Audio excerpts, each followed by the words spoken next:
Sur notre téléphone, on a plus d'intelligence artificielle qu'on ne le croit. Et si tu ne me crois pas, regarde ça.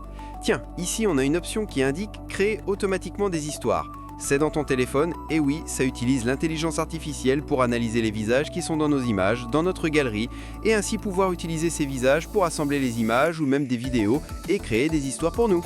Donc ce que je vais faire dans cette vidéo, c'est te montrer ce réglage et 4 autres réglages où on a de l'intelligence artificielle et il vaut mieux que tu les désactives. Les avantages sont clairs, moins de traçage, plus de sécurité et aussi quelque chose qui va beaucoup nous plaire, c'est économiser beaucoup plus de batterie parce que ces processus s'activent en arrière-plan en gaspillant de la batterie pour rien. Donc le premier, on l'a dans la galerie de notre téléphone. On va entrer bien sûr dans la galerie, on va aller dans le menu et on va chercher les paramètres de notre galerie. Maintenant, il suffit de faire défiler jusqu'à trouver « Créer automatiquement des histoires ». Évidemment, on doit désactiver ça. Ici aussi, on a des choses à désactiver, en plus de celle de créer automatiquement des histoires. On a celle de combiner les albums, qu'on doit aussi désactiver, et la notification d'albums partagés. Regarde, ça ne nous intéresse qu'en aucun cas que nos albums soient partagés. Et pendant que tu y es, vérifie les autorisations. La galerie a bien sûr les autorisations pour les photos et vidéos, mais elle a aussi celle des contacts, de la localisation, de la musique et de l'audio, et des notifications. Et celle-là, tu n'en as pas besoin. Si tu en as, retire-lui simplement l'autorisation. Ce n'est qu'un seul des réglages que je vais te montrer dans cette vidéo. Maintenant, on passe à l'option numéro 2 qu'on a d'intelligence artificielle sur notre appareil. On va aller dans les paramètres de notre téléphone. Dans ce cas, il faudra faire défiler pas mal pour trouver l'option qui indique « Gestion générale ». On va entrer. Ici, on a plusieurs options. L'option qui nous intéresse serait celle du clavier. Maintenant, on va entrer dans « Clavier par défaut » et on va chercher le clavier qu'on a. Ça peut être le Gboard de Google, ça peut être celui de Samsung, ça peut être celui de Xiaomi, ça peut être celui de n'importe quelle marque. Ce qui nous intéresse, c'est que cette section apparaisse. Et aussi la petite roue où on a les paramètres. On va cliquer dessus, et ici on a un truc qui indique « Assistant d'écriture ». On va cliquer dessus, et comme on voit, ça utilise l'intelligence artificielle. Ce qu'on veut faire, c'est le désactiver.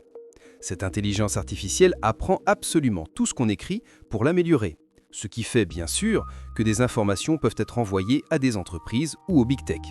Et quelque chose qu'elle fait aussi, c'est consommer du CPU. Maintenant, on passe au numéro 3. Tu as sûrement remarqué ce petit cache sur ma caméra et cette pochette que j'ai toujours avec moi. C'est pas un accessoire stylé, c'est une protection. Parce qu'aujourd'hui, on peut littéralement pirater ton téléphone, activer ta caméra à distance, suivre tes déplacements, capter les infos de ta carte bancaire et même ouvrir ta voiture sans contact, sans que tu t'en rendes compte. Du coup, moi, j'ai opté pour un truc simple. Un cache caméra ultra fin, une pochette spéciale qui coupe toutes les ondes. Wi-Fi, Bluetooth, RFID, GPS. Tu veux être peinard? Je t'ai mis le lien du pack que j'utilise en description. Franchement, c'est pas cher et ça évite des mauvaises surprises.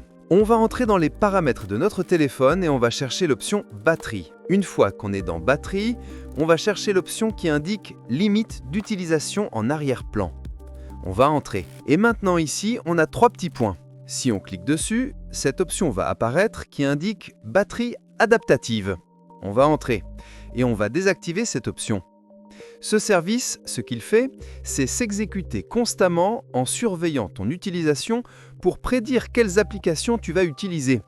C'est un processus de surveillance qui consomme souvent plus qu'il n'économise. En l'éteignant, on donne un répit au système. Et enfin, je vais te montrer une astuce qui va te plaire.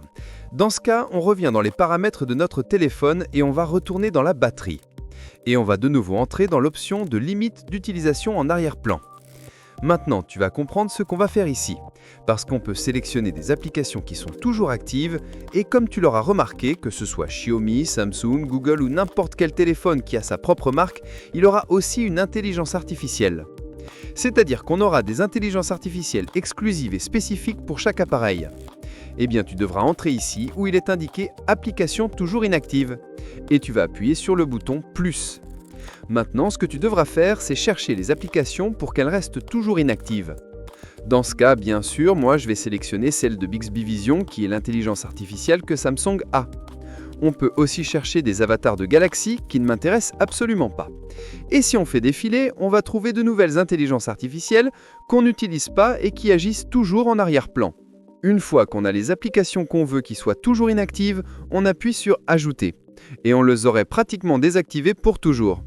Et voilà, si tu veux le même pack que moi, c'est en description. Sinon, abonne-toi à la chaîne et on se verra dans la prochaine vidéo. Salut!